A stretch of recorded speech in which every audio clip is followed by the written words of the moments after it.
ഞാനിപ്പോൾ നടന്നുകൊണ്ടിരിക്കുന്ന ഈ ഒരു പ്ലേസ് ഏതാണെന്ന് മനസ്സിലായോ? This is none other than Yana cave. Yana cave എന്ന് പറയുന്നത് നമ്മുടെ ഉത്തര കർണാടകയിലാണ് സിറ്റുവേറ്റഡ്. ആൻഡ് ഇത് നമ്മുടെ ഗോകർണയുടെയൊക്കെ അടുത്തായിട്ടാണ് ഈ ഒരു സ്പോട്ടുള്ളത്. സോ നിങ്ങളൊരു ട്രെക്കിംഗ് ഇഷ്ടപ്പെടുന്ന ഒരു ആളാണെങ്കിൽ you must visit this place. കാരണം അത്രയ്ക്ക് എന്താ പറയുക, സിംപ്ലി ഓസം എന്നൊക്കെ പറയില്ലേ, അത്രയ്ക്ക് അടിപൊളിയായിട്ടുള്ളൊരു പ്ലേസാണ് ഫോർ ട്രെക്കിംഗ്. നമ്മൾ ട്രെക്ക് ചെയ്തിട്ട് നമ്മുടെ ആ ഒരു യാനാക്കി അത് കാണുന്ന സമയത്ത് നമ്മുടെ മുഖത്ത് വരുന്നൊരു സന്തോഷമുണ്ട്. അത്രയ്ക്ക് ഹാപ്പിയാവും നമ്മൾ. കാരണം അത്രയും നേരം നമ്മൾ ട്രെക്ക് ചെയ്തുകൊണ്ടിരിക്കുന്ന ഫോറസ്റ്റിൽ കൂടെ നമുക്ക് ആ ഒരു കേവിൻ്റെ കുറച്ച് പാർട്ട് പോലും നമുക്ക് കാണാൻ പറ്റില്ല. അപ്പോൾ നമ്മളിങ്ങനെ നടന്ന് ഇങ്ങനെ പോകുന്ന നമുക്ക് വിചാരിക്കും ഇതെന്താ എത്താത്തേ.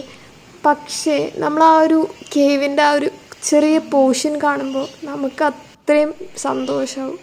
അപ്പം നമുക്കൊരു എവിടെ നിന്നോ ഇല്ലാത്തൊരു എനർജി കിട്ടും.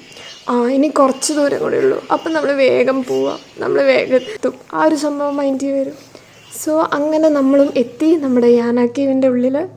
ആൻഡ് എനിക്ക് കുറച്ചുകൂടി ഇഷ്ടമായെന്ന് പറഞ്ഞു കഴിഞ്ഞാൽ യാന കേവിൻ്റെ മെയിൻ യാന കേവിനേക്കാളും ആ ഒരു നമ്മൾ മോളിക്ക് കയറുന്ന സമയത്ത് സൈഡിലൊക്കെ ആയിട്ട് ഇങ്ങനെ ചെറിയ ചെറിയ വഴികളൊക്കെ ഉണ്ട്. അപ്പോൾ അതിൽ കൂടെ നമ്മളൊക്കെ പോയി അതിൻ്റെ അകത്തൊക്കെ ഉള്ള കേവിൻ്റെ അകത്തൊക്കെ പോയി. അതായിരുന്നു എനിക്ക് കുറച്ചുകൂടി ഇഷ്ടമായത്.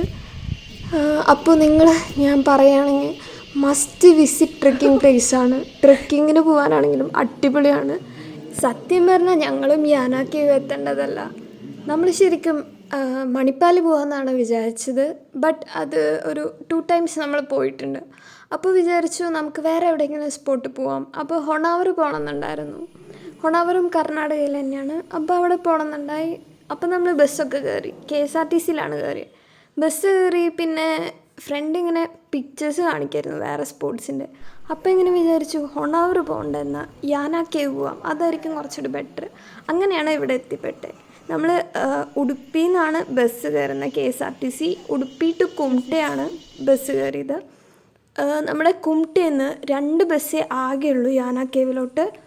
ഒന്ന് രാവിലെ 7 മണിക്കും പിന്നെ ഒന്ന് 1 മണിക്കാണ് ഉച്ചയ്ക്ക്. സോ നമുക്ക് ഭാഗ്യമുള്ള കാരണം നമുക്ക് 1 മണിയുടെ ബസ് കിട്ടി. നമുക്ക് നേരെ യാന കേവ് എത്താൻ പറ്റി. പിന്നെ നമ്മളങ്ങ് ട്രെക്കിംഗ് ആയിരുന്നു. പിന്നെ നമ്മൾ ട്രെക്കിംഗ് ചെയ്ത് ഒരു 5 മണിയോട് കൂടി തിരിച്ചു വന്നു. പിന്നെ ഓട്ടോയിൽ നമ്മൾ തിരിച്ചു പോവുകയാണ് ചെയ്തത്.